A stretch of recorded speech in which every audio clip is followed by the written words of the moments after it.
Everyone, it's Marianne. Welcome back to my channel where we talk about all things related to the storytelling industry. If you don't already know me, I write nonfiction under my real name, Mary Ellen Quigley, and romance under my pen name, Anne E. Laverne. And Happy New Year! It is officially 2025, and I'm surprised still at how fast time goes by because I feel like 24 just flew. And as promised, I am here with my quarterly update video on my goal of becoming a full-time author. Now, if you have no idea what I'm talking about, I will briefly explain. You can also watch the full video up here. But essentially, I have a 5-year plan to either become a full-time author or to replace half of my income with writing. We'll see how it goes. And one of the things I decided to do was to break it down into quarterly goals and quarterly check-ins. Now, Q4 of 2024 was in fact not a full quarter. So when we start talking about stats and kind of what I learned during this experience, we're going to be talking about basically just November and December, because I did my whole idea of doing this, I think it was mid to late October, and then I set my first goals at the end of October. So this is not a full quarter, but I wanted to make sure I stayed on the schedule basically. So basically at the end of every quarter, I will come in and I will do an update letting you guys know what my stats, what I've learned, and then set up goals for the next quarter, and then we'll come back at the beginning of April and we'll do this again. So this is the Q4 of 2024 wrap up. All right, so we're going to start off with stats. One of my big goals, and the main thing I was focused on with only 2 months really to wrap up the quarter, was social media. I had made the comment that my social media following just was not growing. I wasn't seeing any improvements, but I also wasn't trying very hard.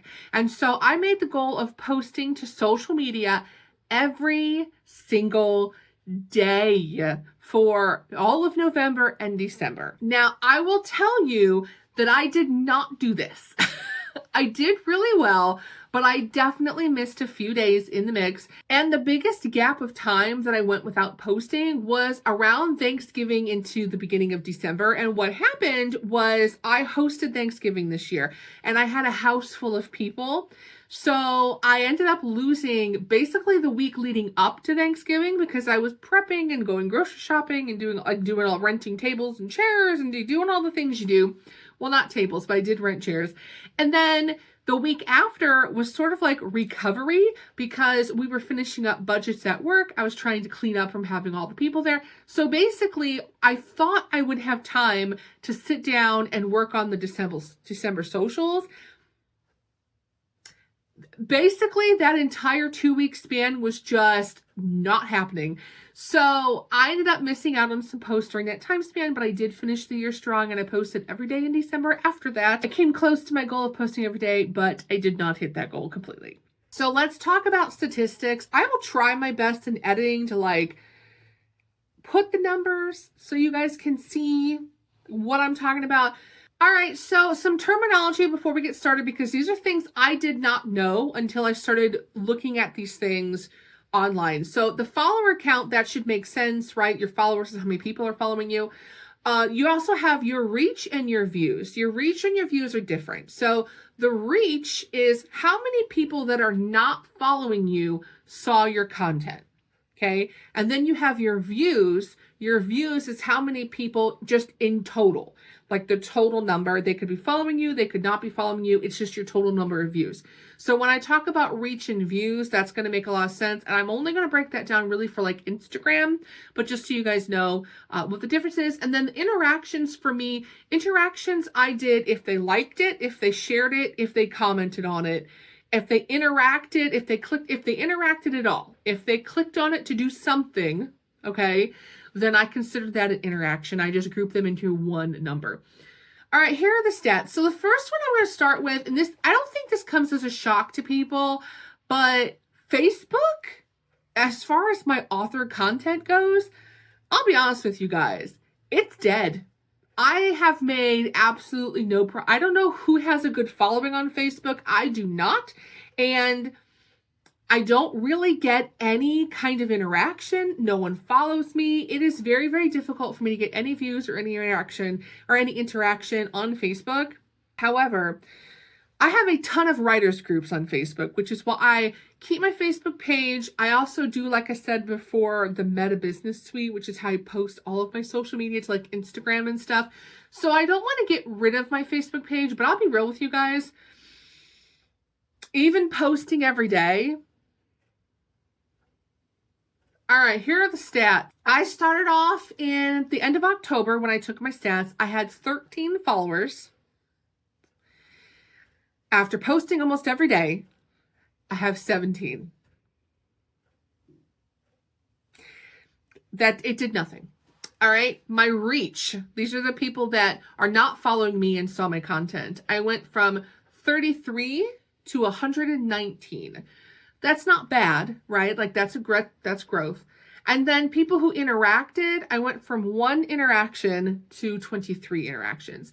So although I did have people look at it more and interact more, the follower count didn't really change. I mean, I only gained like basically 4 followers, and none of my posts on Facebook like resulted in any book sales. Like no one clicked or interacted with any of my posts about my books.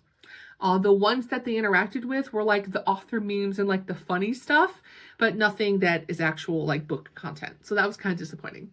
All right, I'm also going to do Instagram, of course. And Instagram, I did go reach and views. So this one was by far the largest jump that I had out of any of my social media profiles. This one was really encouraging. I started off with 262 followers and I went up to 311 followers. So that's 49 new followers just in 2 months. And I had 72 was my reach. So remember, that's the people who are not following you. I had 72 in October. I had 22,000 at the end of December. I'm going to explain this more at the end. Let me just give you the stats. I had 141 views. That's people following you. At the end of October, that went up to 40,000 views. At the end of December, interactions, I had 13 people that interacted with my posts. And then at the end of December, I had 598 interactions. Now, I would love to tell you it's because I have the best content ever. I had a reel go viral. That's what happened. And I call it viral because that reel alone had like 38,000 of the 40,000 views. It was nuts. So basically it was a reel that I talked about, the Google Map thing that they were doing on TikTok. I just posted it to Instagram, and it was where you look back at your childhood home on Google Maps and then you talk about like your childhood basically. And so I shared a memory of that day of like, hey, this was this day in July and I must have been at home sick because my car is in the driveway, which means mom probably made me soup that day. And like I was kind of just gave like a little story, and it went nuts, not only on Instagram, but on my actual TikTok page as well, my personal TikTok, not my author TikTok. So it just went viral on both sites. And that is where most of my growth on Instagram came from. I have mixed feelings on that because I'm excited about the fact that it did as well as it did, but it was a personal family story. It wasn't author content.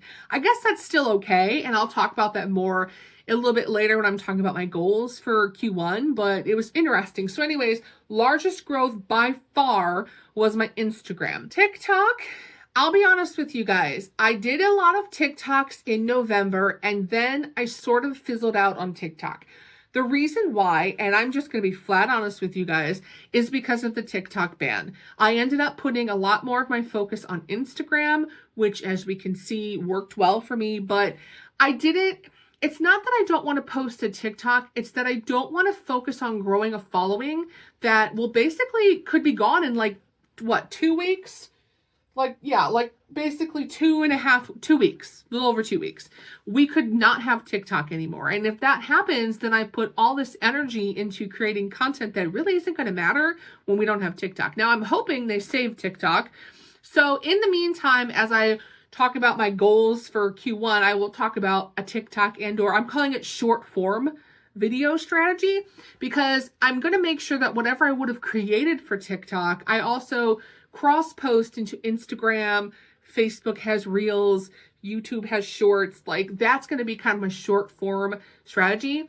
But yeah, that's the reason why I didn't focus on TikTok. So in the month that I was focusing on it, I did go from 1467, so 1,467 followers, and I now have 1487. So I grew 20 followers, and I went from a little over 5,000 views to 11,000 views, and I went from 515 interactions to 871.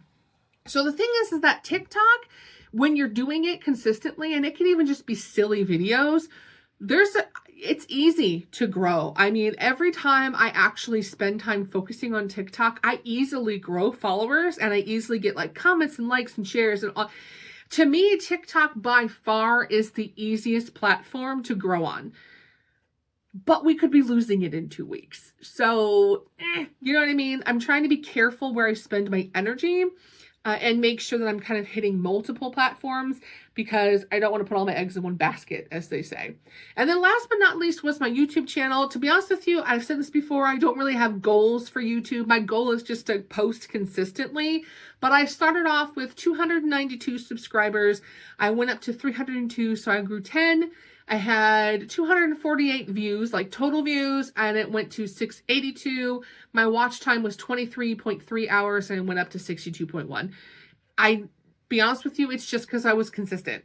That's it. I mean, I had a video every week. So that would be, I think I missed 1 week due to the craziness of the holidays. Outside of that, nothing. So I'm happy with that as well, because again, as I mentioned in my previous video, that shows me that if you're consistent, people will show up. If you're not consistent, they have no reason to watch you. All right, those are the stats. What did I learn from all of this? Because the big thing that I was wondering was, if I'm consistent on social media and I show up every day with a post, will that help my book sales? Here's the answer to what I have found, okay? More views do not equal book sales. More views do not equal book sales. I did not sell very many books at all. At all. And I was promoting them. I had reels about them. I had posts about them. I did the countdown to the release of Sweet Serenade. Real talk. How many copies of Sweet Serenade did I sell? Would you guys like to know?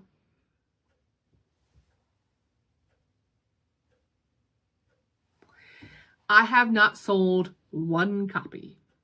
Now, my Mafia romance and my Paranormal Shifter romance from years ago continues to sell. Sweet Serenade, not so much.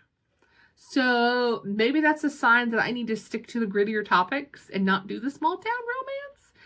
And honestly, looking back at the stats, and I was really excited about my short story Main Street Hearts series. Now I'm like, no one cares about it. So just kind of like, all right. So that was the first thing I noticed. The second thing I noticed when I was looking back at the content that I posted, I had a couple of things that went big, right? Like I had the Instagram post that went viral. It also went on my personal TikTok. And then when I was looking at my author TikTok, the author TikTok videos that did well. And when I say do well, I'm talking like I had a few that hit like a couple thousand views. Usually I'm in like 200 to 300. So I had some that did like 1,000. I had quite a few that did 600 to 700 views, which for me, that's big because I'm lucky to hit like 200, right? So the ones that I posted that did really well had a personal connection. It was the ones where I was talking about why I wrote something, how I felt about something, my personal experiences, when people told me, you're never going to make it as an author, but I tried anyway. And anything that had like a deeper emotional, personal connection did well. I did a lot of like funny memes and about like funny book stuff, a lot of that kind of stuff, and they did okay. But the ones that people interacted with were the ones that have a personal connection. So that tells me that although it's okay to have that random content in there just for fun, there needs to also be those deeper personal connection posts and videos because that is what people want to see, not like, you know, I don't know, just silly stuff all the time, I guess is what I'm trying to say. This left me with basically two main questions. Well, three. The one is, how do I incorporate more personal stuff into my author content? I don't want to be overly personal, but I also want to make sure that people see me as a person and get to know me as a person and not just like a person who sits behind a screen and does memes all day. And then the second one is, how do I market so that I convert the views that I have into sales? My biggest issue as an author, I'm going to be flat honest with you guys, is I do not know how to market my books. I have no idea what I'm doing. Literally clueless. So I don't know anything about running ads. I don't know how to promote organically. Like I don't know how to be like, here's my book. You should buy it, and people actually want to buy it. So that tells me that it's not that people aren't seeing my content, it's that I don't know how to sell my content. So here are my goals for Q1 of I'm very handsy today. Q1 of 2025. Number one is I'm going to continue posting daily. I do see the value in posting daily. I have the author content calendar, so it's not like it's going to be science for me. I've got prompts and it's going to be easy to come up with content. So, and also because it's prompts, you can personalize it more and get that more personal touch into it. So the second thing I want to do, I was sliding down in my chair because I was overexcited. All right. The second thing I want to do is I want to incorporate, I'm calling them like the TikTok videos, the short form videos, like the Instagram Reels and the YouTube Shorts. I don't know that I have the energy to do them daily. Maybe I do. I don't know that I do. That's a lot of content to make in like a week, but at least three to four, maybe every weekday, do a Monday through Friday. I don't know. At minimum, I think I need to have like 3. So I'm going to say at minimum 3 short form videos. And then of course, continue to have my weekly YouTube video. And then the other thing, and this one is hard for me. I have a hard time with this in general, as we all know. I need to promote my YouTube channel. I don't talk about my YouTube channel. I talk about my YouTube channel on my YouTube channel. I never post about it, ever. I've not had one post on Instagram, nothing. I've never talked about it to anybody. And I don't think I need to be like all up in your face about it, but maybe just like a short post that's like, hey, today we're talking about my 2025 goals, and just put it out there. Like I don't ever talk about it, which, you know, maybe I would do better here if I actually promoted it or let people know I have a channel. Because I don't know that many people know. And then here is the two like big takeaways, because again, my issue is like, how do I market my books? So this is answering the how do I market my books question. I need to find a course or a book or something that can teach me how to market, because that's the piece that I'm missing. I don't know how to sell my books. And I know there are 5 million courses out there. Everybody's got the ads on like how to do Amazon ads, how to do Facebook ads, how to do blah, blah, blah. But there are 1.5 million ways to promote your work. And there are a lot of ways you can promote your work for free. I see people do it all the time. I'm in writers groups, and I know people will sometimes post about marketing. And I just kind of like, well, if people like the books, I like them. If they don't, they don't. That doesn't work if you want to make this a career. So I am on the lookout for a course or someone who's got a YouTube channel, or I don't know what y'all got, but I am looking for someone who can teach me how to market my books. And I think I'm going to start with some of my writing groups. But as always, if you guys have any recommendations, or if you have a course or something, I don't want to pay thousands of dollars on a course because that would not be worthwhile use of my money. But I know there's a ton of content out there. And if I do my due diligence, I can find something that's reasonable and will be good for me. But I have to learn. So my learning curve for Q1 is that I need to learn how to market. I need to learn how to market. I don't know how to market. I gotta turn views into sales somehow. Because I don't necessarily I don't know, because obviously everybody loves their own books, but I don't think my books are horrible. I just don't think people know about them. You know what I mean?